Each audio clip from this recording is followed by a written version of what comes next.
po ninyo itong mga sign na ibibigay po ng ating kaibigan ngayon. Patungkol po ito sa The Big One.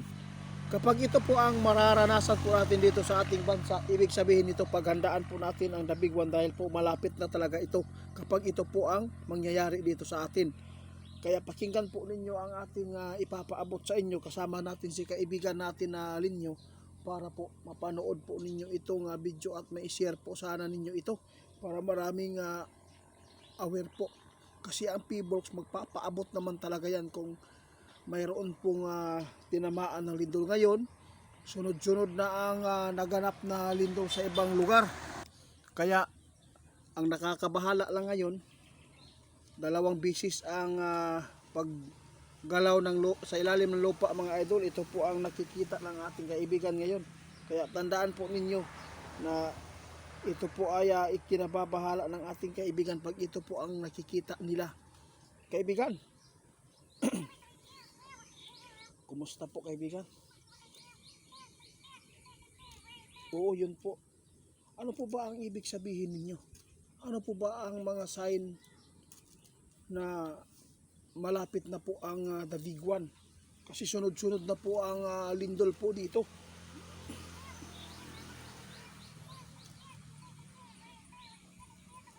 Naku, sana hindi ito mangyari na sign mga idol.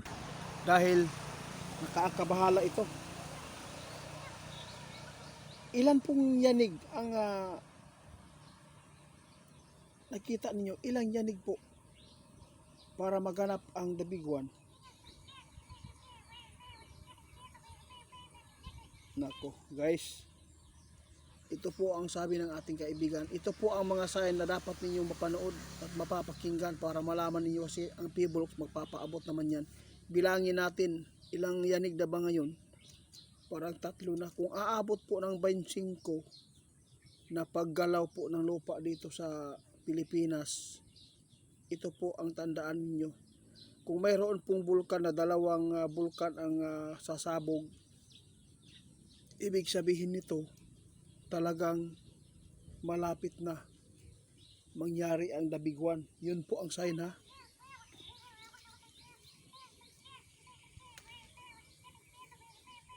Oo, kailangan po ninyong malaman mga idol. Alam po ninyo, mayroon talagang ipapaabot na mga sign o babala ang ating kalikasan mga idol, lalo sa kalangitan natin. Na pag ito po ang mangyari 25 na pagyanig dito sa ating bansa, may sasabog na bulkan, isa na po ang sumabog, isa na lang po. Pag yun po ang mangyayari, ibig sabihin daw yan talagang nag-trigger na po yung kalikasan sa ilalim ng lupa din natin, ay masama na ang lagay. Kaya maghanda po talaga tayo dahil po ito ang mga sign po na nakikita ng mga kaibigan po nating Windy. Grabe no?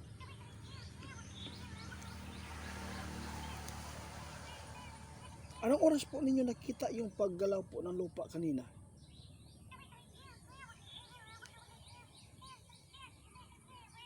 Nako, alas 2 pa mga idol. Gumalaw na 2 beses sa ilalim ng lupa.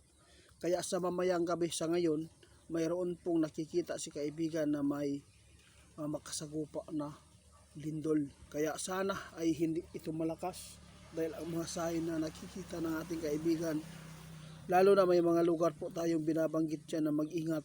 Kayo na lang bahala maghusga dito mga idol, kasi hindi naman po tayo pwedeng mamilit sa inyo kung ayaw po ninyong paniwalaang itong video na to. Dahil si kaibigan lang po ang nagbabala sa atin. Salamat po. Paki-report kay Ghost Hunter 88 Fans 2.0. Maraming salamat sa inyo mga idol. Kaibigan. Grabe no? Sama na talaga guys. Nag-trigger na gyud ang ilalom sa ato ang yuta. Mao ni karon ang problema. Kung moabot ta og 25 ka yanig diri sa Pilipinas, kahit saang lugar dito sa Pilipinas, basta aabot ng 25 na paggalaw ng lupa dito sa atin, pag-uga, ibig sabihin nito malapit na ang The Big One. ito ngayon ang ikinababahala ng ating kaibigan dahil mismo ang kanilang hari doon. Sila po talaga ang nagbigay po ng paalala sa ating kaibigan ngayon. Kaya wala man tayong magawa mga idol kundi manalangin lamang. Guys, paki-report the Ghost Hunter 88 Fans 2.0 kasi scammer po yan at fake account po yung Ghost Hunter 88 Fans 2.0. Ninakaw lang po niya yung video natin at yung profile account natin na Facebook natin ay ginaya. Kinuha niya lahat yung picture.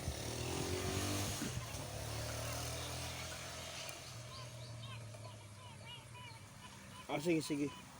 Guys, tandaan ninyo itong babala ni Linyo ha, na mayroon talaga silang nakikita na makasagupa ng malakas-lakas na lindol dito sa ating bansa.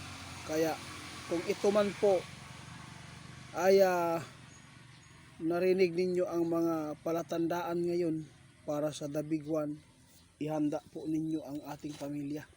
No, 25 ka pagyanig sana po ay hindi ito aabot, sana ay hindi mangyari dahil napakadelikado po ang lindol mga idol pag malakas.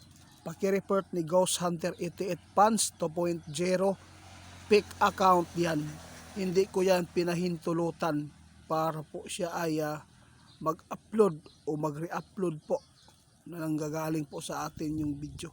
Paki-report po mga idol kay Ghost Hunter 88 Fans 2.0. Maraming salamat kaibigan.